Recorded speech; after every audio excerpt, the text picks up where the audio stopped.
Ẹ káàbọ̀ sórí ìkànnì yìí. Tó bá jẹ́ ìgbà àkọ́kọ́ tí ẹ ń bá mi pàdé rèé, ẹ bá mi like, ẹ comment, ẹ share, kẹ́ subscribe. Àwọn ohun tí ẹ máa wò lórí ìkànnì yìí, òun ni àwọn ohun tí ó ń lọ láwùjọ wa tó sì máa kọ́ wa lọ́gbọ́n. Ẹ máa bá mi ká lọ. Ẹ jẹ́ máa kí gbogbo ọmọ kó sòjì rẹ̀ bí o. Kákìrà wa pa tó kù dédé àkókò yìí. Ká dúpẹ́ gbé ẹ̀mí tó ẹ̀mí rí. Lágbára Ọlọ́run á ríra wa pẹ́pẹ́pẹ́. Mo mọ̀ pé à ń túfọ̀ ajá òsì ń bẹ̀. Ìṣẹ̀lẹ̀ tí ń ṣẹlẹ̀ lọ́wọ́ tàbí ṣẹlẹ̀ abàmì tó ṣẹlẹ̀, mo nígbàgbọ́ pé gbogbo wa ló ti gbọ́. Ọ̀rọ̀ ti KC lọ́sìrì, ògúnnágbòǹgbò tí dátọ́ lẹ́nu ògbín nínú àwọn tí ń gbé gbòógì olóró, ṣùgbọ́n tó jẹ́ wípé ọ̀tọ̀ ní kọ́lọ̀ tó ṣò. Kẹ́ni kọ́lọ̀ tó ṣò? Oníṣòwò pàtàkì torí tajé ṣe tó ṣòwò tó bóde pàdé tí wá ń jayé familétè kí n tutọ́ ọjà ayé ayé fẹ́ lu mọ́ lẹ́nu. My lovely brothers and sisters, ìwọ̀fàrọ̀ba lọ́nà ń rawọ́ sọ́lọ́hun kí ló dé? Kò bá àdìbò náà bá jọba, ẹ wí fún pẹ́rù ọba wúwo. Now, kò sí ẹni tí ìṣẹ́ wù. Ọmọ bàbá ta nìṣẹ́ wù kó wá wí. Ọmọ bàbá ta nìṣẹ́ wù kó wá wí. Kò sí ẹni tí ìṣẹ́ wù. Kò dẹ̀ sẹ́ ẹni tó yẹ kó ṣẹ́ ìṣẹ́ kí ìṣẹ́ ó ṣẹ́. Gbàgbé tí Bible sọ, kò sí ẹni tí Ọlọ́run sọ wípé kó wáyé kó wá jìṣẹ́ kó wá jìyà. Circumstances ló ti àwa kan sínú poverty. Circumstances ló ti àwọn kan sípò olówó. Ọ̀tọ̀ lówó, ọ̀tọ̀ ní owó tá a ṣiṣẹ́ rẹ̀.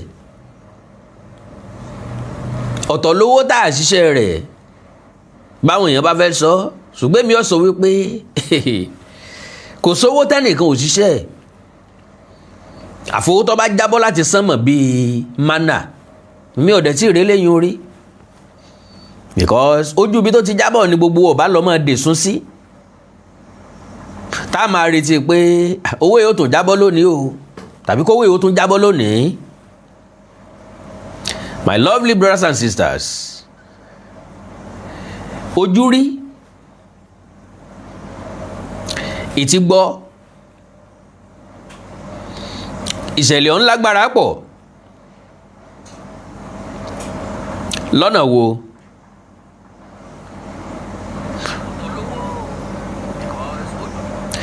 So, ó ní wípé KC lọ́sìrì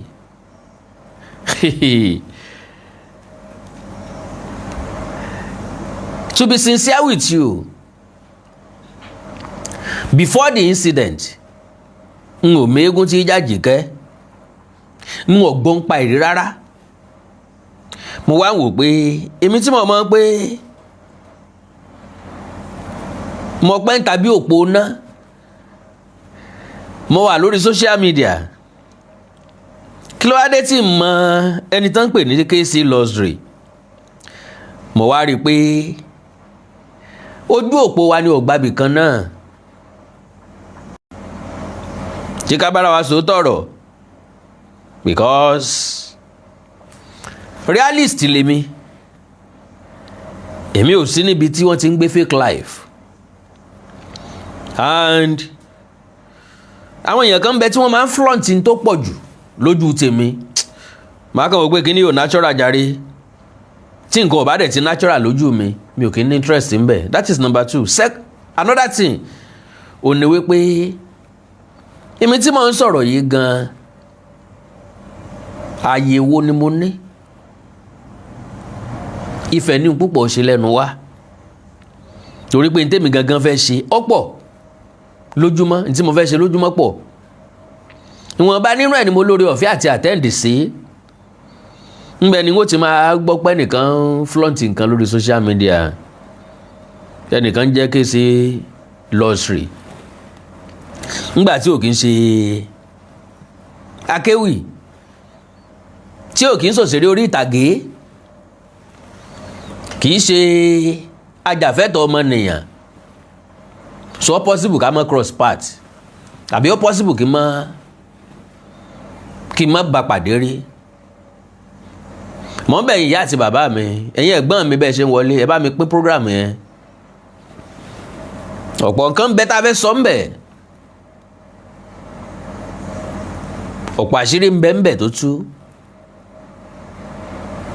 because tá a bá ní àfojú inú wò dáadáa nbí líle là á bọ́ ọmọkùnrin ṣùgbọ́n àwọn tí wọ́n ń gbé gbòógì olóró ṣé wọ́n ní lọ́kàn wípé ọjọ́ kò ní jọ́ kan tọ́kẹ́rí ó jáde tí ò ní wọlé padà ǹjẹ́ wọ́n ń rò ó tí wọ́n bá rò ó tán bá ń rò ó kí ló dé tí wọn ò fi lẹ̀ 278 kilogram egbòogi olóró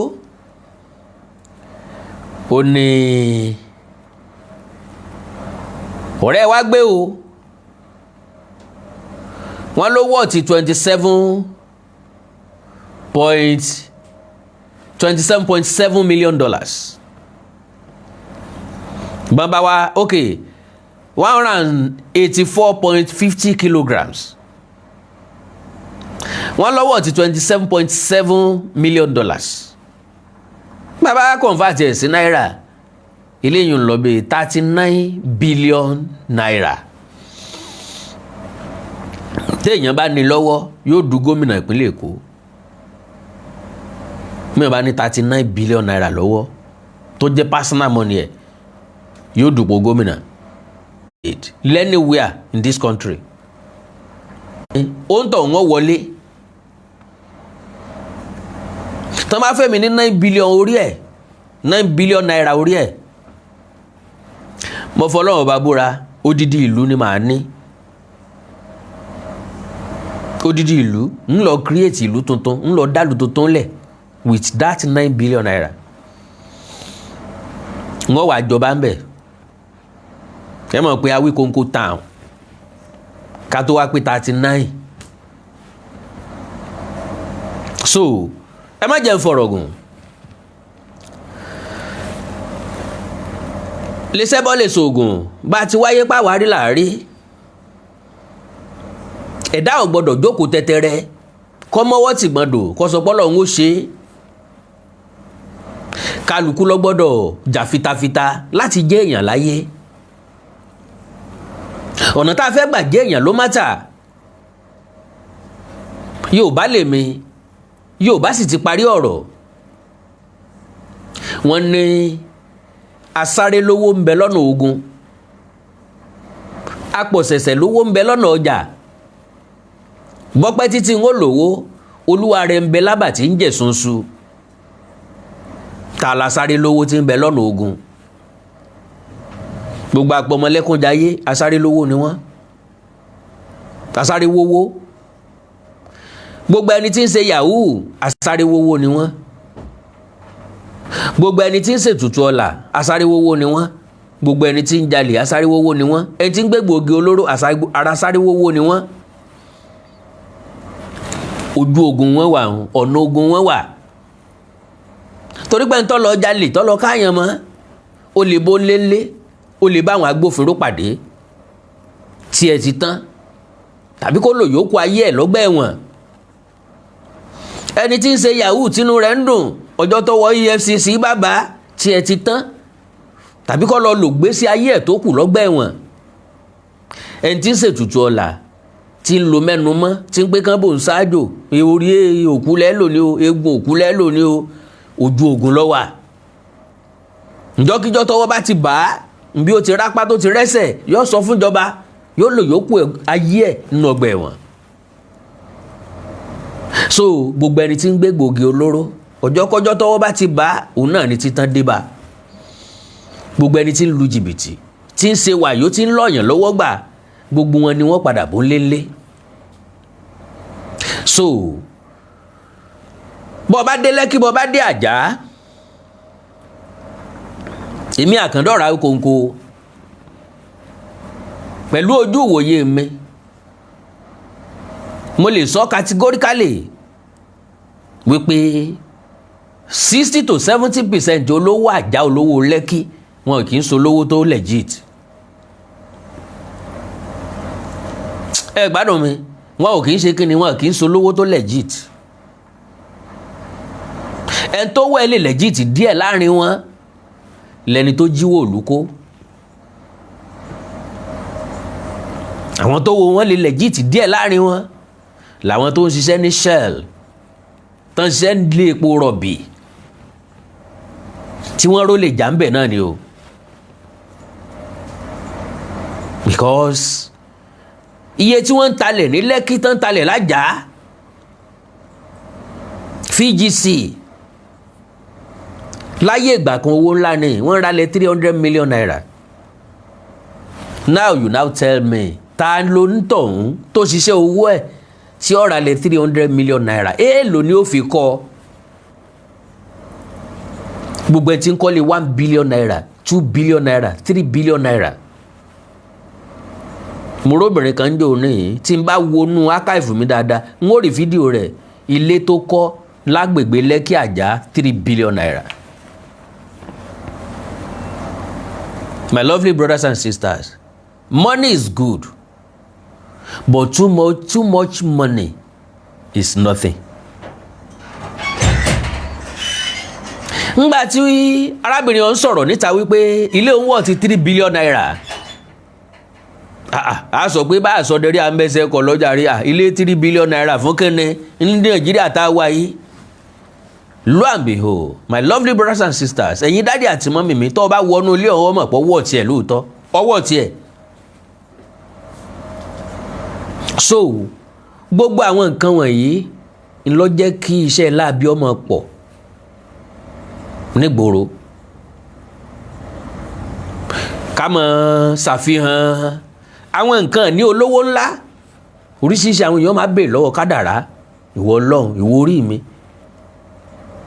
mọ́mọ́ gbàbọ̀dé mọ́mọ́ sẹ́rù ń gbé èèyàn kan lélẹ́yìí ṣé mi náà lè dà bẹ́ẹ̀ ni ló ti ọ̀pọ̀lọpọ̀ ọmọ sí di yahoo lónìí. àwọn tí ń gbé gbòógì olóró wọ́n ti ń gbé látọjọ́ tán ti bí wa náà ti ń gbé ko náà ti ń gbé ẹ náà ti ń gbé mari láti ìgbà tán ti bí wa láti máa ń wo evening sketch daily sketch tí wọ́n sọ pọ́lọ́pàá mú ẹnìkan ní airport wọ́n fẹ́ gbé gbòógì olóró àwọn kan gbé síkùn ọbẹ̀ sí wọn nú àwọn kan fi jàmàlà ó tú sí wọn ń kùn àti bẹ́ẹ̀ bẹ́ẹ̀ lọ láti gba yẹn tá a kéré láti máa ń gbọ́ wọn gbé bóun náà ṣe wá gbé sínú ṣé wọ́n ṣe sí abẹ fún ni wọ́n á ní tó bá ti dé abroad wọ́n gbọ́dọ̀ ó níye ìṣẹ́jú tán gbọ́dọ̀ tètè rí bí wọ́n bá tètè rí kíní yẹn máa tú sínú ẹ̀ ni kó lè mọ̀ pé àwọn èèyàn risk láti lówó. ọ̀rọ̀ kéèsì luxury la fẹ́ sọ. ó ti ń gbègbè ayé ẹ̀ tipẹ́ ó ti ń jayé ọlọ́ba at the age of 49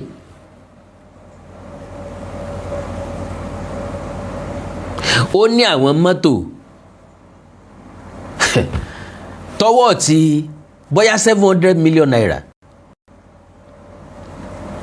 500 million naira 600 million naira my lovely brother. kan wá béèrè lọ́wọ́ ọrú ẹni bẹ́ẹ̀ pé bó ló ṣe rówó kó sọ pé torí pé òun ń ta góòdì ni ṣé Muhammad wá ra góòdì lọ́wọ́ ẹni àbí Jésù wá ra góòdì lọ́wọ́ ẹ kó pé torí pé òun ń ta ago táwa náà ní ra tó bẹ́ẹ̀ èlò wọn ń tà èlò wọn ń rarọ́. ẹ má sì mí gbọ́ o àwọn góòlù wọn o àwọn ago wọn o àwọn ago kan wọn o àwọn tí wọ́n ń rà tán wọ̀ wọ́n mọ tí wọ́n ń rà o. but lo and behold irọ́ là apá mébùsùn jẹ gbogbo ẹni tí ń jalè ni ó ní ṣọ́ọ̀bù yóò nígbà aṣẹ́ kan tẹ́ ẹ bà lọ́wọ́ ẹ̀ gbogbo ẹni tí ń jalè wọ́n máa nígbà aṣẹ́ kan wọ́n lè jó níṣẹ́ ọwọ́ tí ó close ní yago báyìí tí ó gbàna oko olè lọ ní yago báyìí ẹ bá wọn bì kan. So businessman náà ń pe kéèsì lọ́sìrì. Mo fọlọ́ ń búra ń gbọ́ nípa rẹ̀ rí o kó tó di pé ṣẹlẹ̀ ìṣẹ̀lẹ̀. Ṣùgbọ́n láti ìgbà tó ti ṣẹlẹ̀ ẹ rí i pé wọn rọ́ọ̀ṣì wá ta mo rí i gbá research mi dáadáa lórí ẹni tó ń pè ní kéèsì lọ́sìrì. Àmọ́ ní more than 10 fídíò tó jẹ́ tiẹ̀. Ṣébi tó ti wà ní private jet ni títí mu champagne. Àbíbi tó ti ń boast wípé ọkọ̀ tó ń rà ta ló ní serial number 001.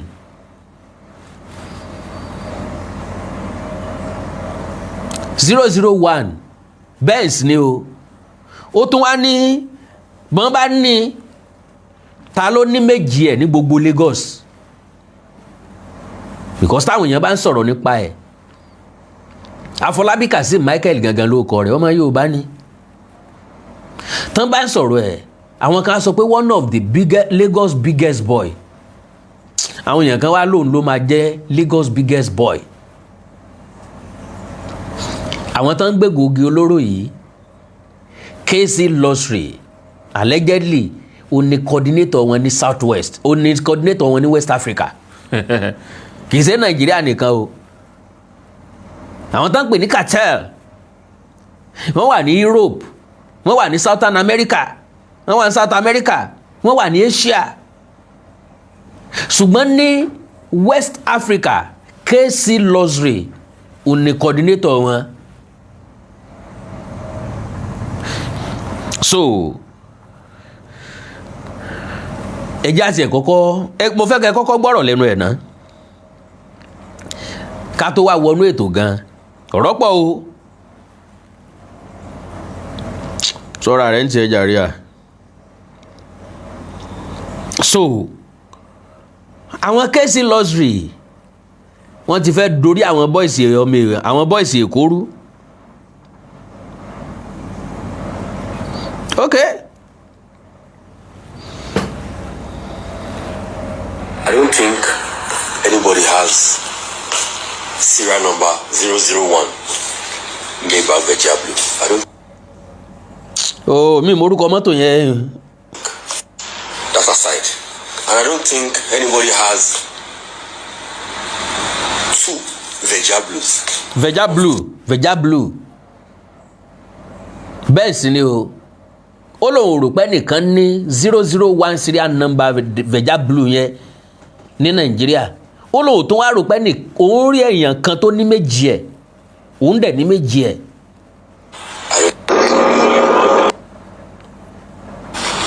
About Vejablue, I don't think. That's aside. And I don't think anybody has 2 Vejablues of the 150. Of the 150? I don't think. Now, òun tó wá ní méjì. Òun náà ni àṣírí wá tú pé kìí sowó ara ẹ̀ ló fi rà á. Number 1. Báwo làwọn NDLEA bó ni wọ́n ṣe mú kí ló ṣàtọ́nà sóbìnrin ló tú fóònù sórí ìrajà ni ṣé wọ́n mú gangan pẹ̀lú ìlúbọ́ yìí ni torí ibi tá a ti ń ṣètò. Now wọ́n kọ́kọ́ seize egbògi olóró yìí wọ́n kọ́kọ́ seize ẹ̀ ní airport wọ́n ti package ẹ̀ ó ti dọ́dọ̀ àwọn kùríà kí wọ́n gbé fòlókù ó ti wà nínú port ó ti wà nínú airport already kí wọ́n gbé fòlókù kéèké ní bẹ́ẹ̀ no consignment yìí wọ́n detect ẹ̀ wọ́n seize ẹ̀. Ẹ ti kọ́kọ́ mọ̀ wípé lórílẹ̀‐èdè Nàìjíríà àwọn agbèfọ́ba bẹ̀rẹ̀ látòrí agbófinró EFCC NDLEA Nigeria immigration, Nigeria customs, Nigeria military tán bá fẹ́ ṣiṣẹ́ wọn dójú àmì, they know how to do it. They have the intelligence and the facilities láti mọ̀. So ẹ rí i pé tó bá jẹ́gbà kan bí wọ́n ṣe rí ìwà ń wára ló fi gbéra no wọ́n ní sùúrù. Kàkà kí wọ́n wá ẹni tó ní síwájú wọ́n wá padà sẹ́yìn. Lọ́nà wo? Korea logistics tí wọ́n package ẹ̀ tí wọ́n fẹ́ bá wọn send ẹ̀ wọ́n wọnú ibẹ̀ lọ. Wọ́n lias pẹ̀lú àwọn tí ń bẹ ń bẹ̀. Wọ́n cooperate pẹ̀lú wọn. Wọ́n wádìí ta ló package ẹrù yìí, ta ń pààkì ẹ̀. Níbẹ̀ ni wọ́n ti mọ̀ wípé ọmọkùnrin kan bẹ́ẹ̀ bẹ́ẹ̀ tán pè ní làwa á sọ̀rọ̀ débẹ̀. Òun ọ̀sẹ̀sẹ̀ mọ́ bá wọn package irú ẹ̀. That means ọmọ tí ń bẹ́ẹ̀ bẹ́ẹ̀ tiẹ̀ òun jẹ́ gẹ́gẹ́ bí staff ń bẹ̀. So wọ́n kàn send ẹ̀ sóhun òní ọba wọn rí package ẹ̀. Ìgbà táwọn NDLEA rí wọ́n ní professional ẹni tó páàkì ẹ̀, kì í ṣe first timer, ó ti ń páàkì ẹ̀ tipẹ́. So ńgbà tí wọ́n mú òun náà wá bẹ̀rẹ̀ sí ṣèwádìí àwọn wo ló gbé kinní ìran bí náà bá láwo kò lè gòkè odò. So wọ́n bẹ̀rẹ̀ sí ní trace ẹ̀ pé nẹ́tíwọ́ọ̀kì wo ni wọ́n ń lò, àwọn nẹ́tíwọ́ọ̀kì wo, because wọ́n mọ̀ wípé kíní yẹn wà nẹ́tíwọ́ọ̀kì kì í ṣe nǹkan tágbára ẹnìkan lè gbé. So láti bẹ̀ wọ́n trace kéèsì lọ́sìrì, wọ́n ò rọ́ọ̀ṣì ẹ̀ pé bóyá káwọn lọ bá ń lé káwọn ó mú mọ́lé, rárá o. So àwọn investigator wo ló ṣiṣẹ́? NDLEA ó create special investigation department, àbí ká sọ pé ó kó àwọn special investigator jọ. Ẹ̀yin lẹ ṣèwádìí professionally underground. Àwọn eléyìí ni wọ́n lọ iṣẹ́ pẹ̀lú logistics. Àwọn ló kọ́kọ́ discover network. Àwọn ilé iṣẹ́ tó kóra wọn papọ̀ tí wọ́n jọ ń gbé gbòógì olóró yìí, tí wọ́n jọ lé gbòógì olóró yìí, wọ́n rí pé kì í ṣe Nàìjíríà nìkan, connection ni. Because South America ló ti wọlé sí Nàìjíríà. My question, kí ló dé tí ò ti South America, tí ò ti bẹ̀ lọ sí Europe tó fẹ́ lọ, tí ò ti bẹ̀ lọ sí Asia tó fẹ́ lọ, why tó kọ́kọ́ padà wá sí Nàìjíríà? Wọ́n mọ̀ wípé báwọn bá gbé gbọ̀nà méjèèjì ń sàn láti ibi títí ń bọ̀, àṣírí ó tètè tú, ọ̀ká ó tètè fò. Wọ́n gbé wá sí Nàìjíríà náà, ń bo wọ́n gbà sí.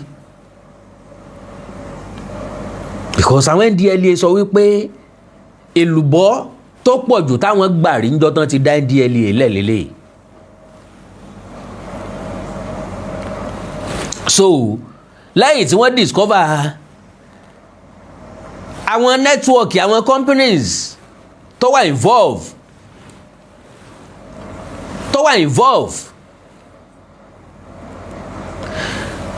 náà ni wọ́n arrest Lawal Mujaib Kẹ́hìndé tí ń bá wọn package ẹ̀. Ìyẹn ni guy tá a sọ pé ó ń ṣiṣẹ́ pẹ̀lú iléeṣẹ́ logistics, àwọn tí wọ́n bá wọn kẹ́rù lọ sókè òkun. Wọ́n bá ti kó débẹ̀, àwọn eléyìí ni ó pe àwọn tí yóò wá gbé, àwọn yẹn ló mọ ibi tí ń lọ. So now àwọn investigator wọ́n ti mọ líǹkì Kazeem kéèsì lọ́sìrì, wọ́n mọ ilé ẹ̀wọ̀n mọ̀ náà, wọ́n fa àwọn èèyàn mọ́nítọ̀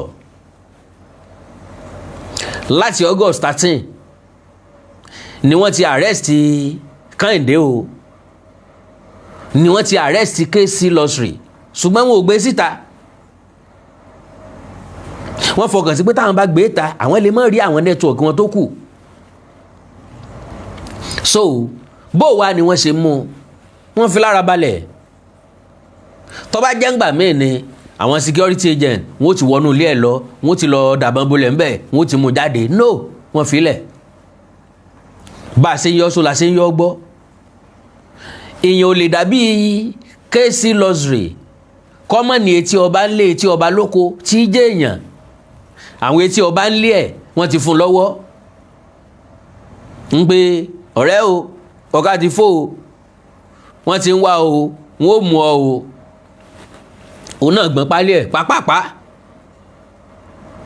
Visa France ó ti ra ticket business class ticket ó ti rà ó dirú ẹ̀ níwọ̀nba ó mú sẹ́ńjì tó lè mú.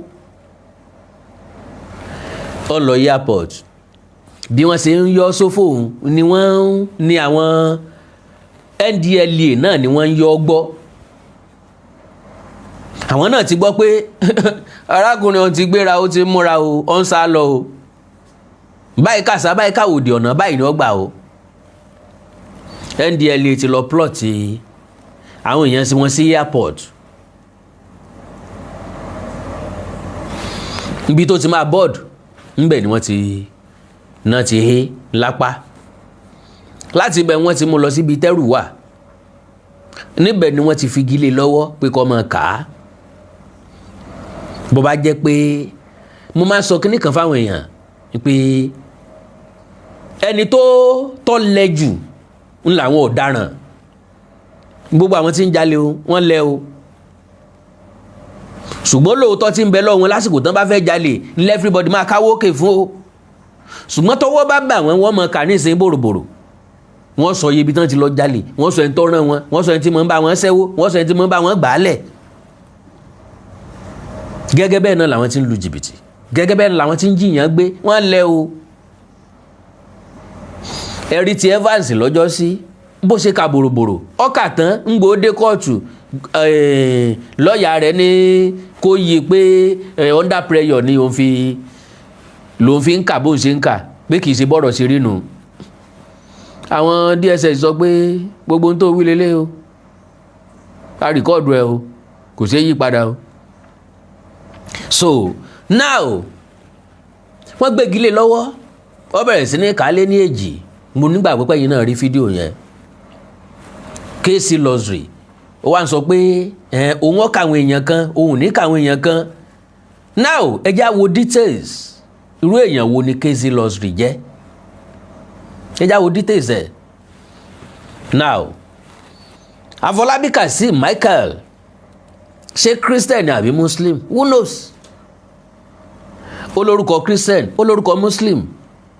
Kò sí Christian tí ń jẹ́ Kazeem àfilẹ̀ tó bá convert. Kò sí Muslim tí ń jẹ́ Michael àfilẹ̀ tó bá convert. Ṣó mọ̀ọ́mọ̀ ni because nígbà tó fẹ́ sọmọ lórúkọ àwọn àfáà ni wọ́n dúró tán jọ sọmọ lórúkọ. Bọ́ọ̀ bá rí lè KC Lottery wọ́n mọ̀ pé Lottery ní lóòótọ́ èèyàn fọwọ́ gbárí ẹ̀ mú ẹlẹ́dàá mi sí èmi náà débi eré. My lovely brothers and sisters, bá a bá lówó nílé ayé yìí afẹ́ fi kọ́lé ni a sì gun mọ́tò. Lo and behold orúkọ mọ́tò tá a gun ò mátà o. A car or vehicle is a means of transport to move you from a certain place to another certain place. So far tí mo lè kí kọ́kọ́rọ́ bọ mọ́tò mi lẹ́nu tó lè dá mi lóhùn pa ṣún kí n dẹ̀ múùfù ẹ̀ jáde kó gbé mi lọ síbi tí mò ń lọ kó gbé mi padà. That is a car. Ó ti tó. Irú mọ́tò kan mo fẹ́ rà irú kan làwọn ọ̀rẹ́ mi ń gùn wàhálà ilé ayé ni mo ń kó yàn sí o. Reason tá a fi ń kọ́lé láyé kò ju méjì péré lọ o. Àkọ́kọ́ ni pé káríbi fi ẹlẹ́dàá wa sí bàbá lọ tá a bọ̀ lálẹ́ káríbi wọlé sí ká sùn. ẹlẹ́ẹ̀kejì ni pé tá a bá kú kan orí ibi sin wá sí oorun méjèèjì bá wà ká sùn ńgbà tá a bá ti ṣiṣẹ́ tá a ṣe wàhálà lójúmọ́ ká sùn ńgbà tá a bá parí eré ìje wa nu ayé gbogbo eré ìje wa láyé náà nu wọ́n fẹ́ obìnrin tó wù mí bó o lówó bíi Dangote o lè fẹ́ obìnrin tó wù ọ́ Dangote tó lówó bíi kàsí nǹkan gan ìyàwó kan àbí méjì lọ́fẹ́ báà mi tí ọ̀ Dangote níyàwó 9 Abiola ní 20-something wives ọ̀pọ̀lọpọ̀ àwọn èèyàn ló ní jù bẹ́ẹ̀ lọ so kò dìgbà tó o bá tó lówó tó wọn legit business ìmọ̀ ń fún èèyàn lówó gidi ṣùgbọ́n àwọn tó iṣẹ́ tó legit ẹ lọ wò wọ́n dáadáa they don't spend anyhow àṣé báyìí ni wọ́n mu mílíkì nílé ńlọ kó bọ́ ọmọ oko big boys big boys big boys at the age of 49 àwa kọ́ la dájọ́ o ńgbà tí wọ́n bá sá sẹ́wọ̀n wọ́n mọ̀ ó lè jẹ́ wọn bíi 40 kìíní kan years 50 kìíní kan years lọ bẹ́ẹ̀ kí wàá nígbádùn ọ̀rọ̀ tó kó jọ kò yé mi gbogbo tó fowó ọ̀hún rà ìjọba lè gbẹ́sẹ̀ sílé wọn á ní wọ́n fọ́fìtì ẹ̀ gbogbo owó tó ní báǹkì ìjọba lè gbẹ́sẹ̀ lé wọn á ní wọ́n froze ẹ̀ abẹ́fẹ́ sọ pé lóòótọ́ ló jẹ adùn ṣùgbọ́n kò sí adùn nínú adùn téèyàn jẹ tí ò kalẹ̀ ẹ gbádùn mi ní Yorùbá fi sọ wípé wẹ́rẹ́wẹ́rẹ́ kìtì ó dáa ju kìtìkìtì wẹ́lu lọ wẹ́rẹ́wẹ́rẹ́ kìtì lẹ́ni tó ń ṣe díẹ̀díẹ̀ tí ń ríire jọ díẹ̀díẹ̀ kìtìkìtì wẹ́lu ni wọ́n ń pe tirú àwọn kéèsì lọ́sìrì yìí ọ̀rẹ́ ẹja rìnrìn àjò Afọlábí Kazeem Michael Tani, who is Afolabi Kazeem Michael KZ Lottery? What we know about the NDLEA cocoa trafficking case? Onene, August 20. Now, Afolabi Kazeem Michael, a Nigerian social media personality known online as KZ Lottery. Kí ni ìdí tán fi ń pè KZ Lottery? Ni pé àwọn nǹkan tí ń tà lottery ni. That is gold, ẹ̀gbà ọrùn, jewelries, aago ọwọ́, àwọn expensive luxuries ló ń tà. Orúkọ ẹ̀ jẹ́ luxury ń bẹ o, orúkọ ẹ̀ tún jẹ́ luxury pẹ̀lú ilé tó ń gbé, pẹ̀lú àwọn ọkọ̀ tí ń gùn táwọn èèyàn ń sunkún lójú títì tán ń pariwo pé KZ Lottery, KZ Lottery, KZ Lottery, KZ Lottery, táwọn guys fẹ́ bà yé ara wọn jẹ́ nítorí ẹ̀. So everybody bí wọ́n ṣe ń refer sí ni pé businessman alright was arrested by Nigerian National Drug Law Enforcement Agency NDLEA in August 2026 as part of a wider operation targeting an alleged international cocoa trafficking network. Ngbà tí dákọ̀ cocoa ẹ̀ tí mo ń pè. The agency has named him as the suspected Nigerian leader of the operation. Not Nigeria leader of the operation in the whole Southwest. Abi, in the whole West Africa. The agency has named him as the suspected Nigeria leader of the operation. This document summarizes what has been publicly reported so far based on statements from the NDLEA and coverage from several Nigeria news outlets. Details nípa KZ Lottery. It is important to state clearly at the outset the information below reflects allegations made by law enforcement, not a court conviction. Lọ títí di ìsìn suspect ní KZ Lottery. Ó dìgbà tó bá délé ẹjọ́ tó ń bá ṣe wádìí afurasí ọ̀daràn ni. Ṣùgbọ́n ti gbé pátákó lé lọ́wọ́. Àwọn NDLEA ti gbé pátákó lé lọ́wọ́. Wọ́n kọ iye gíráàmù tó gbé, iye tó wọ́ọ̀tì. So, not a court conviction under Nigerian law, an accused person is presumed innocent until proven guilty. wọ́n lè délé ẹjọ́ lọ́la kó pé wọ́n ro orúkọ mọ́ ni wọ́n ṣe wá gbégi lé ọlọ́wọ́ pé ọmọ kàtí wọn náà ṣe ń kà á ó lè pé nǹkan ní kóun ó ṣe lòun ṣe òun kàn rò pé wọ́n instruct òun kóun kàn déédéé mọ́ ka ni ó mọ̀ pé bóyá wọ́n sọ pé òun ló ní àbí kì í sóun ló ní. So who is Afolabi Kazeem Michael? Before his arrest, Michael was known publicly through his online persona, KC Luxury. He presented himself as a social media influencer and businessman dealing in gold, jewelry, and other luxury goods. His online content typically feature expensive cars. Ntọ́wẹ́ dorí àwọn ọ̀dọ́ rúnu. There is nothing like expensive cars. Expensive cars wà o. Má jẹ́ kí n tó rí lórí social media kọ́ ọ̀nsẹ́ẹ̀tì ọpọlọ rẹ débi tó fi kó lójú ọ̀nà wẹ́rẹ́wẹ́rẹ́ kìtì tó fi bá wọn rin ìrìn àjò kìtìkìtì wẹ́lo. Òpin ọ̀nà kan wà tó dára lójú ènìyàn, òpin rẹ̀ ikú ni, òpin rẹ̀ ọgbà ẹ̀wọ̀n ni, òpin rẹ̀ ẹ̀mí kúkúrú ni.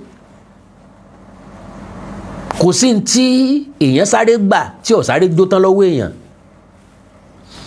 Ọ̀yá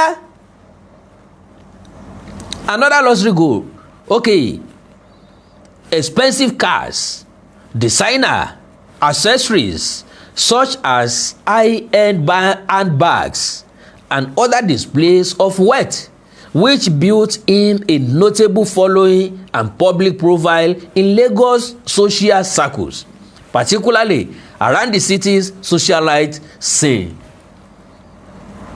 Ntáwọn ọ̀dọ́ dẹ̀ fẹ́ ojú bá náà lọ kí wọ́n máa hélì èèyàn tí wọ́n fi hélì ẹ pa. Nínú ọdún yìí náà ni wọ́n mú kàtẹ́ ẹ̀kan ní Ghana. Tẹ́ bá rí n tó náà fi ṣe lé, tẹ́ bá rí n tó kó kalẹ̀ bí ọkọ̀. Àwọn èèbó náà wá arrest eléyìí o, àwọn Interpol ń lo iṣẹ́ pẹ̀pẹ̀ láwọn ọlọ́pàá Ghana, wọ́n dẹ̀ arrest ẹ̀. Immediately náà ni gọ́ọ̀mẹ̀ntì ti ń gbẹ́sẹ̀ lé ìntòní ní Ghana. Kí wá ní làálàá wa láyé? Ńgbà tó bá Solomoni tẹ́ ló lówó jù nínú Bíbélì tó ní gbogbo nǹkan tó ń fẹ́ ní lòun ní, ó lópin gbogbo rẹ̀ asán àtòmúlẹ̀ mọ́fò. Ó ní èrè tó ń jẹ lábẹ́ oòrùn ní tó ń jẹ àtẹ́lẹ̀ tó ń mu yéèni ni pé mo jẹ nínú làálàá mi tí mo kó jọ. Tó ń bá rántí ń pé gbogbo wàhálà tó ń ṣe yìí o, òun ò fi ilẹ̀ níjọ́ kan torí yóò kú, ṣe bó kú, ṣe bá ń gbọ́ tán rẹ̀ ní ṣe bá àrò gangan. Bó ń bá rántí pé òun ò fi ilẹ̀ níjọ́ kan, àti ta lọ́wọ́ àmọ̀ bọ́yọ́ lọ́gbọ́n lòun ò fi ilẹ̀ fún àbáṣe. Òun sáà ni yóò jogún gbogbo làálàá mi tí mo kó jọ lábẹ́ oòrùn, ó ní asán lè yí pẹ̀lú. Kò sí fọ̀kànbalẹ̀ tó dàbí kéèyàn ó rí gàárì mu lásìkò kó ọmọ dáràn kó ọmọ jẹ gbèsè. Tán bá kànlẹ̀kùn kó o ní ẹnu láti béèrè pé ta ni, kì í ṣe pé kán kànlẹ̀kùn kó o ti sá sábẹ́ bẹ́ẹ̀dì kó o ti máa gbọ̀njú káàkiri. Bó kọ ọ̀rẹ́ ọba ti ní problem, ọ̀la ń bọ̀ wá dán ju góòlù lọ. I've said it before that mi ò dream láti wá jẹ́ billionaire. Rárá o. Bóyá kí n jẹ́ nìkan tí ó kọ́kọ́ sọ̀rọ̀ ẹ̀ rí, because many people máa sọ pé I want to be a billionaire, kí n jẹ́ trillionaire. No, wàhálà ilé ayé ni. Mò ń bẹ lọ́n káṣírí mi ọmọ bò.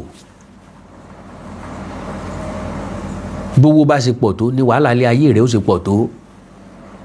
Kò sẹ́ni tí ó yẹ kó lówó. Gbogbo owó wa náà ni ká fẹ́ gbọ́ bùkátà kárí gbọ́, ká fẹ́ jẹun lásìkò kárí jẹ, kárí mọ́tò gùn, kárí lékọ́, kárọ mọ̀rán léèwé. Adùn ayé òjò bá ń lọ, brother. Beyond this public facing persona, little independently verified biographical detail is currently unavailable about his early life. Kò sẹ́ńtọ́ mọ ibo wọn ti bí, Tani ìyá àti bàbá rẹ̀ gan kò gbélé yùn sórí social media. Ọmọ bá ṣe ń parẹ́ lájùbà.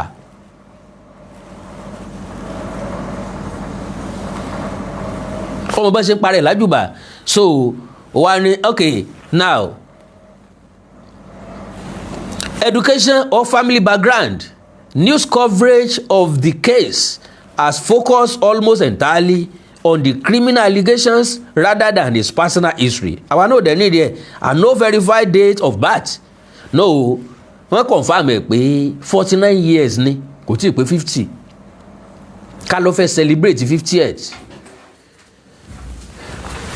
Ẹ̀yin NEPA o ṣe dáadáa o. Ẹ̀yin NEPA ẹ̀dẹ̀ tún múná lọ. So kó wá fẹ́ celebrate 50th tó bá gbọ́ pé ó shut down Lagos, yóò shut down Lagos ni. So now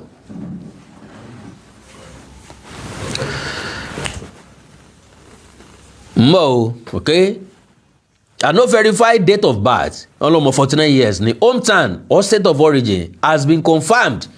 Incredible reporting at this time. Any biographical claims beyond what is documented here should be treated with caution until confirmed by reliable sources. The NDLEA investigation. According to NDLEA's chairman and chief executive officer, Brigadier General Mohammed Buba Marwa, retired. The case began not with Michael already, but with a drug seizure. Mo ṣàlàyé náà ni.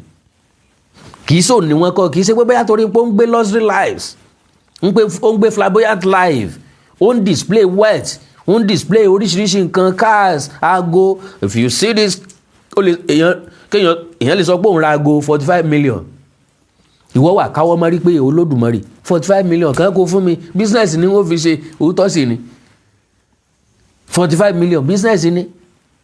Ngbà àwọn òdì mi ń wà lọ fi ra aago tó lè yọ sọnù, ń lọ fi ra aago tí ọ̀sẹ̀ tí ń ṣẹ̀ṣẹ̀ máa sọ yẹ fún yàn tó bá ra aago 45 million ni o, ìyẹn gan ló tiẹ̀ fi wá pa ọ́. Wọ́n á lọ lórí burúkú da aago 45 million. Afẹ́tù kò tú ẹgẹ́ ọwọ́ ẹ̀.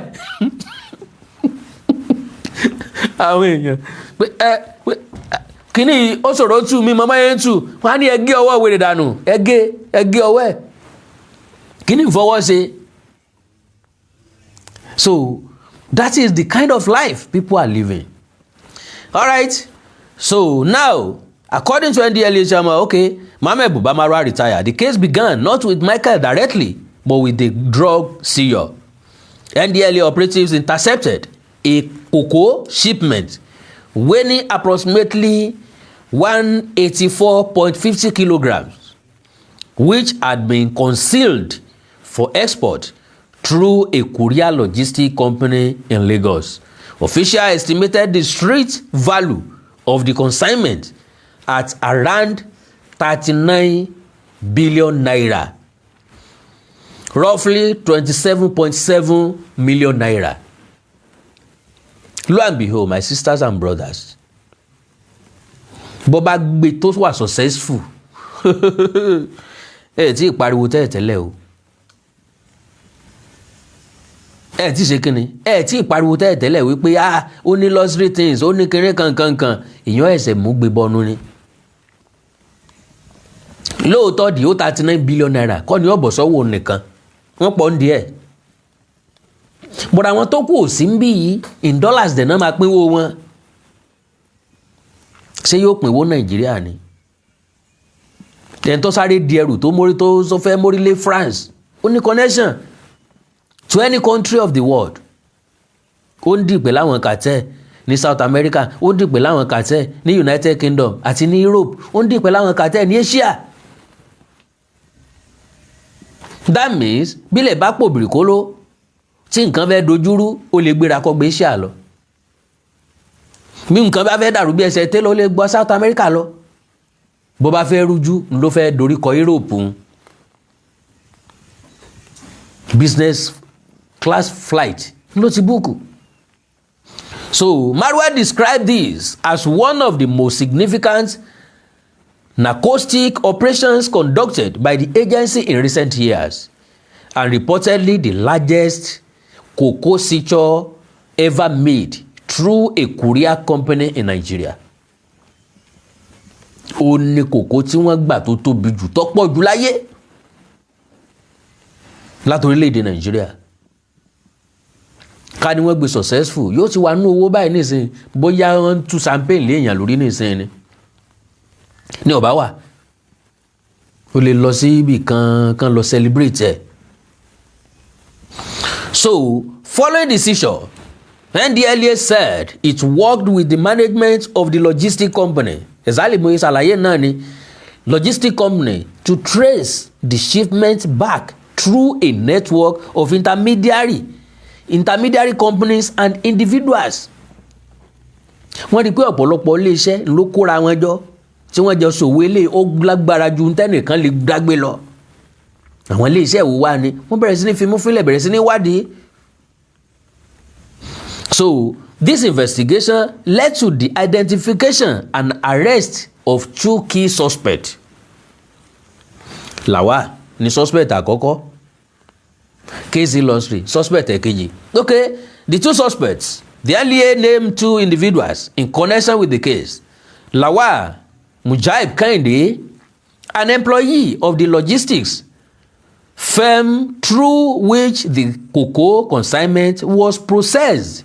Investigators allege he had a direct, ongoing relationship with the cartel's Nigeria coordinator, which is allegedly KC Lottery, and that he packaged and processed shipments for the syndicate in exchange for cash payments, routing them toward the United Kingdom and other parts of Europe and Asia.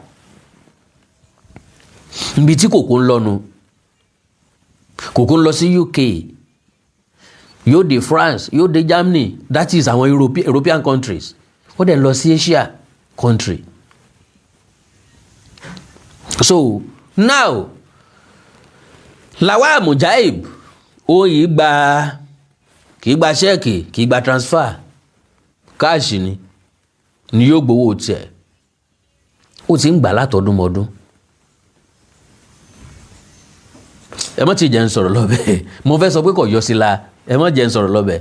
So second suspect, Afolabi Kazeem Michael, KC Lottery, described by the NDLEA as the more prominent of the 2 suspects and the alleged Nigeria arrowhead, that is coordinator, ẹni tó lẹ́nu ń bẹ̀ jù, ọ̀gá wọn ní Nigeria, as arrowhead of the wider cartel. Àbí ọ̀wáìdì ni tó involve European countries, tó involve South America, tó involve Asia, wide.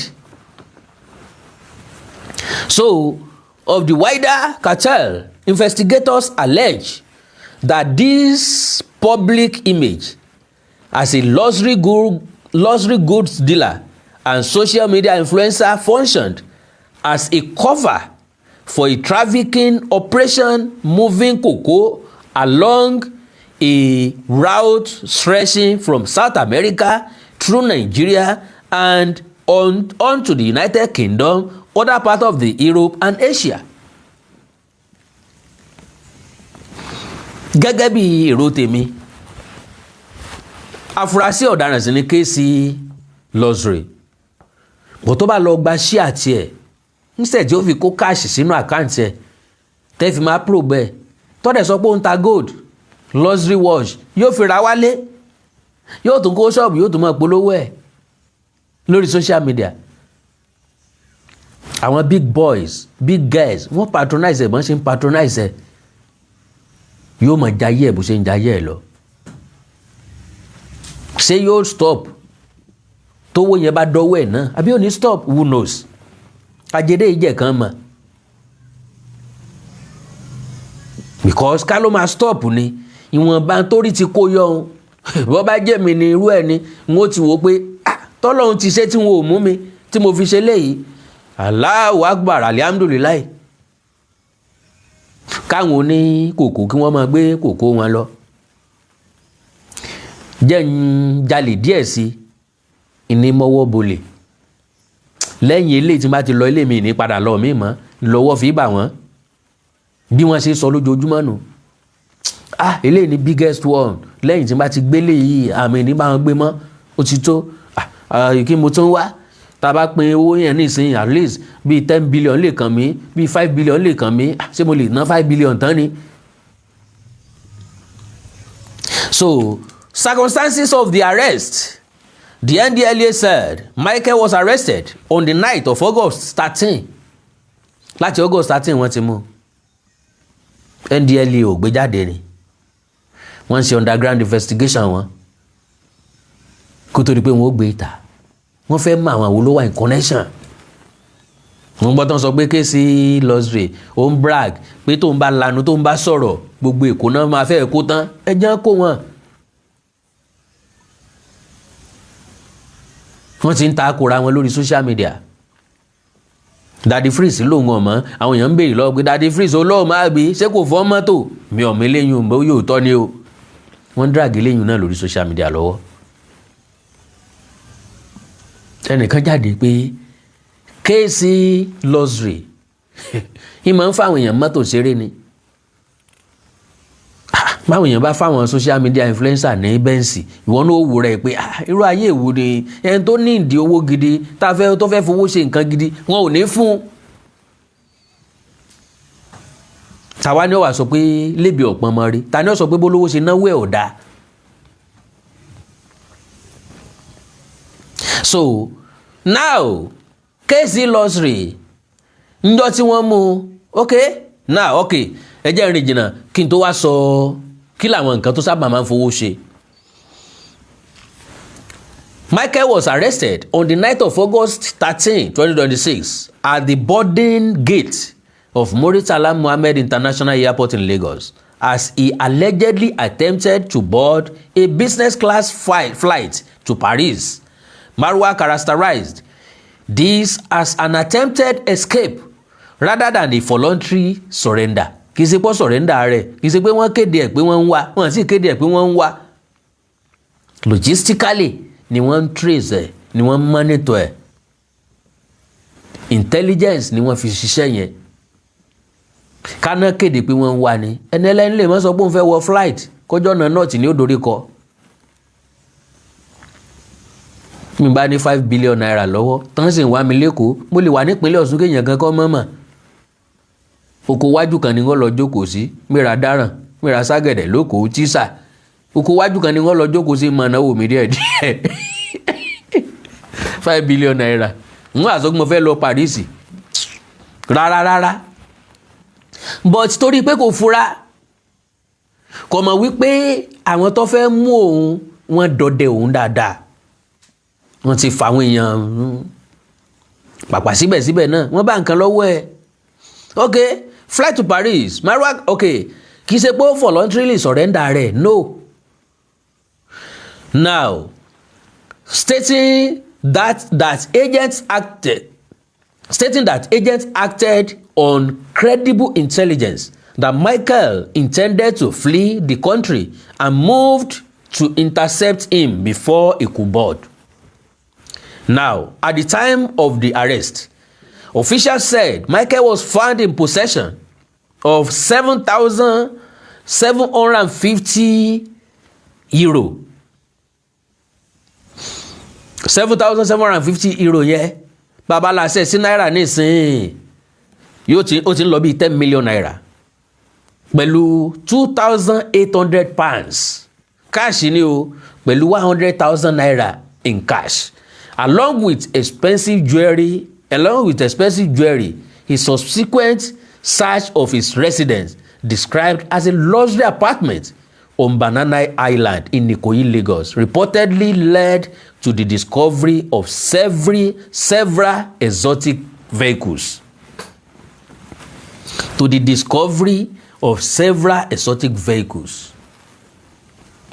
Bó bá jẹ̀bi ìjọba ó gbẹ́sẹ̀ lé ìntòní èmi kọ́ la dájọ́ o bó bá jẹ̀bi afurasí ọ̀daràn sí ni kò tí ì jẹ̀bi torí pé ilé ẹjọ́ kan kò tí ì prove guilty. So NDLEA public statement announcing the arrest at a press briefing in Lagos. Marwa used the case to issue a broader warning aimed at individuals who might use social media, fame, or displays of wealth to mask criminal activity. He stated that no amount of wealth, social connection, or attempted flight would place suspects beyond the agency's reach, framing the case as a signal that influencer status offers no protection from prosecution for drug trafficking offenses. What remains unclear? Several aspects of the case remain unresolved or unverified as of this writing. Former charges, kò tí ì sí former charges kankan. Public reporting has focused on the arrest on the agency's allegations. It is not yet clear from available sources what specific charges have been filed or when court proceedings will begin. No court proceedings as at this moment. So, legal representation and response. No public statement from Michael Ongago Soro, his family or legal representatives has been reported in the sources reviewed for the summary. Full scope of the network. The NDLEA has described this as part of a larger transnational cartel spanning South America, Nigeria, Europe, and Asia. Additional arrests or details about the wider network may emerge as the investigation continues. Case outcome. As with any criminal case, the ultimate outcome depends on judicial proceedings that had not concluded at the time this summary was written. Lo and behold, allegedly, ntí wọ́n jẹ́ kó yé mi ó ní wípé ọ̀pọ̀lọpọ̀ àwọn òṣèré orí ìtàgé pàápàá jùlọ àwọn obìnrin wa tí wọ́n fẹ́ràn bí tówó ti ń flow, tí wọ́n wọ ẹni tí ó kówó sinimá kalẹ̀ fún wọn, ẹni tí ó kówó fíìmù kalẹ̀ fún wọn. Àwa náà ti ń pariwo láti ẹjọ́ ìpá fẹ́ ya àgọ́dọ̀ yọ ẹni bá fẹ́ ràn wá lọ́wọ́ àti ìrí ṣíṣì bó bá jáwọ́ obìnrin ni wọ́n ti pè wọ́n ti máa fún wọn lówó. So wọ́n tún wá sọ débi pé kéèsì luxury àwọn obìnrin tí wọ́n fẹ́ ṣèdí tí wọ́n fẹ́ ṣe BBL ìmọ̀ sponsor wọn. Ó túmọ̀ sí pé ọ̀rẹ́ mi ó láìkì ìdí yóò láìkì ìdí mélòó obìnrin bẹ́ẹ̀. Wọ́n ní tó bá bẹ̀rẹ̀ sí ní dárúkọ àwọn èèyàn pé ilẹ̀ ọ̀wẹ́ ẹni tí ọ̀jẹ̀ gbì yìí kú gbì, àwọn tí wọ́n mọ̀ nípa ẹ̀ ẹni tí ó sàròkò wọn ó ti sàròkò wọn, àwọn tí ó mọ̀ gbọ̀njọ́gbọ̀njọ́ wọn ó ti mọ̀ gbọ̀n títí wọn máa wọn àbí wọn ò ní máa wọn. Jẹ́jẹ́ ni mo ní purọ́ ọ̀nà fún òní gbòǹgbò. Òkèlè gbígbẹ́ tó ń tì tẹ́ lọ́rùn ó dáa jùlé tó kún fún wàrà láì sí sinmi ń bẹ̀ lọ. Gbogbo tí ó bá ti tọ́ tí ó tọ̀nà kì í pẹ́. Bó bá pẹ́ fáwọn èèyàn kan kì í pẹ́ fọ́pọ̀lọpọ̀ èèyàn, kì í kalẹ̀.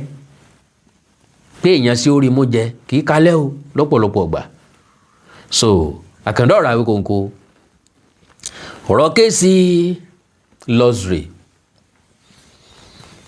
tí mo rí tí mo gbọ́ tó yà mí lẹ́nu ni mo ní kí n wá sọ fún yín o, because now ẹ jájọ wo àwọn nǹkan kan.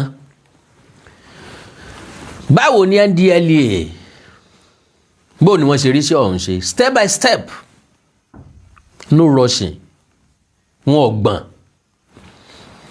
Wọ́n kọ́kọ́ sì sí nǹkan fẹ́ gbé kọjá lọ, then wọ́n investigate ilé iṣẹ́ wo ló package ẹ̀ tán fẹ́ ship ẹ̀, then wọ́n wọ logistics làwa àti ń ṣiṣẹ́ ń bẹ̀, ta ló ń package ẹ̀ wọ́n arrest ẹ̀, ta ń gbéṣẹ́ fún ọ ìyẹn ni network wọ́n táṣìírí network ń lọ jẹ́ kí wọ́n rí kéèsì luxury mọ́. Lẹ́sìn kọ́ luxury tí wọ́n ti kọ́kọ́ discover pé ok ó involve ẹ máa monitor ẹ̀ ń lọ jẹ́ kán monitor ẹ̀ dé airport. wọ́n mọ́nítọ̀ ẹ̀ dé airport NDLEA arrest ẹ̀ mọ́ airport tọ́ba ìráàyè fò ẹran lọ àkẹ́ ẹ̀ ọ̀dọ́jọ́ mi ọjọ́ rẹ̀ àkàndọ̀rọ̀ Awíkonko àjáwọ̀ àrò Awíkonko aṣọ lójú ọlọ́rọ̀ mi ò mọ̀ bóyá mo rí èèyàn méjì tàbí mẹ́ta tó ní gbólóhùn kan láti sọ nọ́mbà kan náà lẹ lè pè mí sí +234 915 147 9599 +234 915 147 9599 nọ́mbà tẹ lè pè mí sínú lórí ọ̀rọ̀ KC Luxury KC Luxury KC Luxury KC Luxury God bless you sir, God bless you ma. ṣe rí ilé ayé báyìí ọ̀pọ̀lọpọ̀ àwọn ọmọ wa irú àwọn agbégbòogi olóró yìí wọ́n ti bà ayé ọ̀pọ̀lọpọ̀ àwọn ọmọ jẹ́ àwọn ọmọ tí mu kòkó pọ̀ àwọn ọmọ tí mu nǹkan míì mo tún rí níwùsì kan lónìí o wọ́n mẹ́nìkan tó náà gbé tramadol. Hello.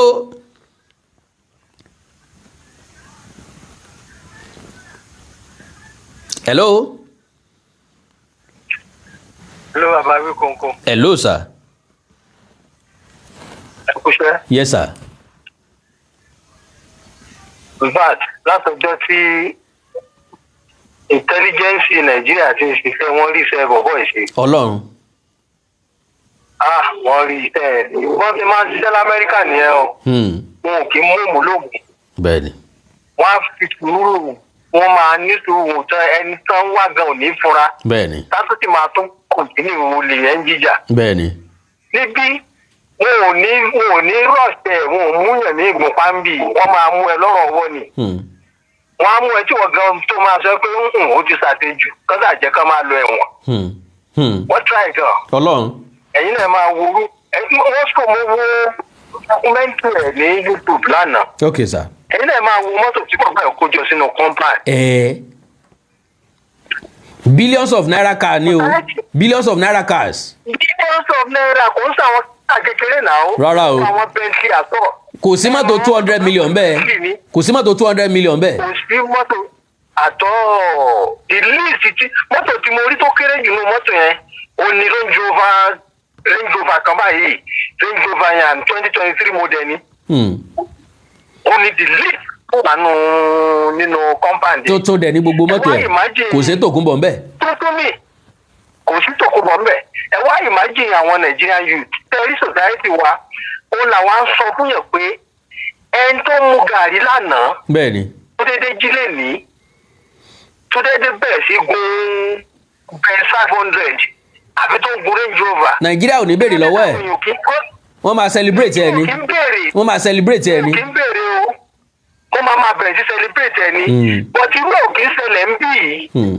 Láwọn developed country yẹn kò kì í ṣẹlẹ̀. Because wọ́n pè nǹkan débi tí wọ́n ti bí ẹ. Iye tí grandfather ẹ àbí tí grandmother ẹ wọ̀ wọ́n máa mú. Nígbà tí wọ́n bì Trump grandfather ẹ wọ́n trace ẹ̀. Olówó ni wọ́n. Olówó ni Trump. Okay. Trump olówó. Bẹ́ẹ̀ni.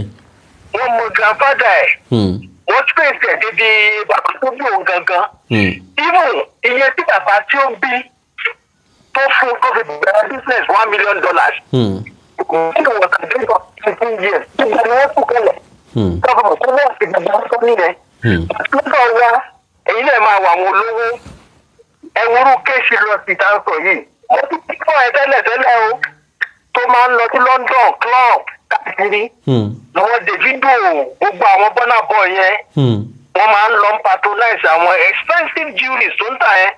Bẹ́ẹ̀ni. Ẹ̀yin náà máa wò ẹni tí bàbá ẹ̀ ò lówó tó jẹ́ pé tí wọ́n bá tú ìran ẹ̀ níbi tí wọ́n ti bí gbóṣe wà yẹn. Ó lè jẹ́ kápẹ́ńtà bàbá ẹ̀. Ó possible. Kí bàbá ẹ̀ máa tẹ̀kọ́. Ó possible. Ó possible but unfortunately nítorí ìdájọ́ láti wà ẹ̀ kò dáa rárá nìyẹn. Sọ fáwọn kan tó sọ pé kínní wọ́n mú bọ́ọ̀ kan ní bíbà yìí. Bọ́ọ̀ yẹn every 2 weeks ló sì fún kọ̀ǹtínà lọlé. Wow. So àwọn sísá wa kan wá máa ń wá tí wọ́n bá ti wá bẹ́ẹ̀ tí bọ́ọ̀ yẹn bá máa fún wọn lówó tó bá tó ní $500 ìgbà mi 1,000. tó máa ń fún wọn. Ọmọ àwa tá ń ṣiṣẹ́ ọ̀tàwádà láìmọ̀ ṣe. Àwọn yẹn máa ń kọ̀ pé 1,000 ló fáwọn, 500 ló fáwọn, àwọn ò mọ̀ ju $50, $100 àrẹ̀mọ́ní. N kò jẹ́ pé àwọn à ń ṣiṣẹ́ ni. Ìgbà mi ò fẹ́ fi gbogbo ẹnu tó fún wọn. Àwọn à ń ṣiṣẹ́ ni náà. Mo dẹ̀ sọ fún wọn, mo ní ẹ lọ kọ́lẹ̀ tí wọ́n máa mú. Ẹ̀fẹ̀ ni wọ́n mú. Wow. Ìbò sọ yẹn wà lẹ́wọ̀n báyìí. Wow. Ó wà lẹ́wọ̀n báyìí. Ó ti kọ́kọ́ escape. Bóyá wọ́n tó ògùn fún oògùn afẹ́rí fún Nìbàdàn. Nǹkan bí fírífírí ló dúrí mọ̀gbọ́n kò sanwó ló gbé wọlé síbí. But ogún rẹ̀ òmòyìnbó. Níbo ó wọlé ìyàwó ẹ̀ bímọ Nìbàdàn. Ó wá ta nǹkan ọmọ. Ó wá lọ fírífírí ló dúrí ń bí. Tó o ti gbọ́ tó wọlé báyìí làwọn ẹgbẹ́ sọ fún pé bọ́ọ̀lù àgùntàn wò rè. Ló ní kọ́ máa wọ́ọ̀rì pò máa lọ. Can you imagine? Confident. Ó yẹ kó lọ ní on the 9. Ó yẹ kó lọ ní on the 9 month yẹn. Ó wá fa tíkẹ́ẹ̀tì yẹn. Ó ra tíkẹ́ẹ̀tì yẹn ó bọ̀ wájú sàlẹ̀ síbi 3. Tí máa ń sọ fún yín bàbá yín kò ní bùtù. Lọ́dà airport ń bì. Ilé ìpín yẹn kò tó wà. Ó jẹ́ kí plane yẹn fly. Wow. Inú plane náà ti lọ mú jáde. Wow. Inú plane ni wọ́n ti lọ mú jáde. Wow. Bí ẹ̀wọ̀n ń jẹ́ ẹ̀wọ̀n ẹ̀ lọ́wọ́ báyìí 15 years ni mo gbọ́ pé wọ́n fi. 15 years. 15 years. 15 years. In fact, 15 years yẹn gan pàápàá gan wọ́n ní tó bá ti parí ẹ̀ because àwọn kan sì wà dope tí wọn ò tí ì yọjú wọ́n máa gbé ankle monitor sẹ́sẹ̀. Ankle monitor yẹn ni ò ní jẹ́ kó lè lọ sẹ́ni wíwà wọ́n wá receipt ẹ̀ sínú city. Wow. Bóyá bọ́ọ̀sì yẹn ló máa wà. Bóyá búrọ́dẹ́là ló máa wà tó bá fi lè kọjá ibi tán máa ní pé kó mọ́ kọjá ọlọ́pàá máa bo bẹ̀rẹ̀. Wow. A máa bá ń bẹ̀. Wow. Kìíní yẹn máa ń wà lẹ́sẹ̀ wọn bí báyìí wọ́n máa ń sọ mọ́ wọn lẹ́sẹ̀. Wow. Wọn ò ní lè lọ sẹ́ni wíyà. Wow. Ilé tó fi jẹ́ pé ní tí ò jẹ́ kí prison wọn kún bí báyìí lọ títí nìyẹn. Ẹni tó máa ti jẹ́ pé kìíní tọ́rọ̀ ẹ̀ bá ti wà pending láti decongest prison wọn wọ́n máa sọ kìíní yẹn mọ́ ẹsẹ̀ tó máa ti lè sún mọ́ lẹ́sẹ̀. Gbogbo ibi tí wọ́n bá ní kó máa rìn lọ ó lè rìn lọ gbogbo àdúgbò yẹn kó gba atẹ́gùn káàkiri ó ló bá rí mọ́tò ọ̀rẹ́ ìwò ó lè wá ó lè ṣe gbogbo yẹn. But tó bá jáde ọ̀nà pé bóyá òun fẹ́ escape lọ sí Canada àpòdédé lọ sí any border tàbí airport ọlọ́pàá máa gbubẹ̀ pa ni. Wow. tó fa ti ọ̀rọ̀ ọ̀dọ́ wa nìyẹn ẹ mọ̀ àwọn èèyàn wọn ò ń béèrè bí wọ́n ti rówó. Bẹ́ẹ̀ ni o. tí ẹ̀ bá kàn ti ń náwó báyìí nílẹ̀ máa wọ àwọn ẹ̀tọ́ ń sọ pé mọ̀nínà wọ̀ta. ẹ wọ́n bá ti sọ fún wa yẹn tí wọ́n bá ẹjọ́ bá ẹ̀ lọ́wọ́ bẹ́ẹ̀. owó ti tẹ owó gan nìyẹn táwọn àgbàlagbà tó mọ̀ sí pé ìgbè kan fún ìtọ́jú àníyẹn. Bẹ́ẹ̀ni. Lè rírú bàbá ẹ̀ kó máa náwó kó máa fún owó lórí léwájú wàṣíù báyìí kó máa náwó kó máa ru owó lórí káàkiri. Láíláí. Torí kò sí sí owó. Bẹ́ẹ̀ni o. Kò sí sí owó àwọn tí wọ́n ti sí owó nìyẹn. Njó lẹ ti rí Dangote tó náwó lavishly lóde. Dangote fi bíbélì kó máa ná owó kó máa gbé owó lórí kó máa bẹ̀rẹ̀ sí máa ná owó fún káàsì báyìí káàkiri. Ẹ̀lẹ́ parí.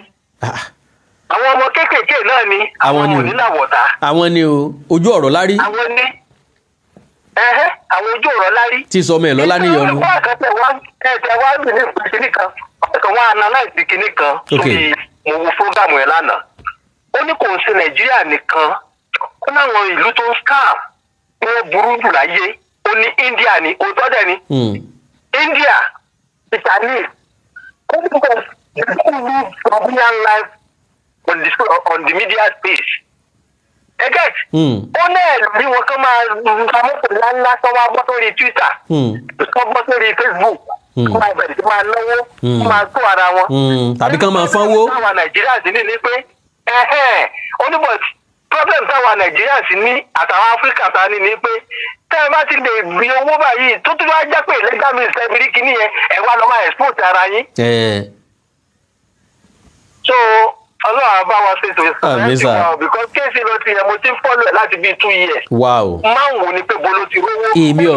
Àwọn kan tó jẹ́ pé mi ò tí ì fẹ́ dárúkọ wọn dè sí mi ò fẹ́ dárúkọ wọn. Máa tún dúró dìgbà tán máa mú wọn ní. Ẹ lágbára o. God bless you sir. Ó dàárọ̀ sir. Wàhálà èmi ọ̀gbọ́n pa ẹ̀rí o mo fọlọ́ ń búra. Mọ̀ pé nìkan ń bẹ tí ń jẹ́ kéèsì industry. Ọ̀ǹtì tí ṣẹlẹ̀ yẹn ṣẹlẹ̀ mo tó sáré gbá research nípa irú èèyàn wo ni báwo ló jẹ́ kí ló ṣẹlẹ̀ kí ló ń ṣe níbo ló wà níbo ló ti wá.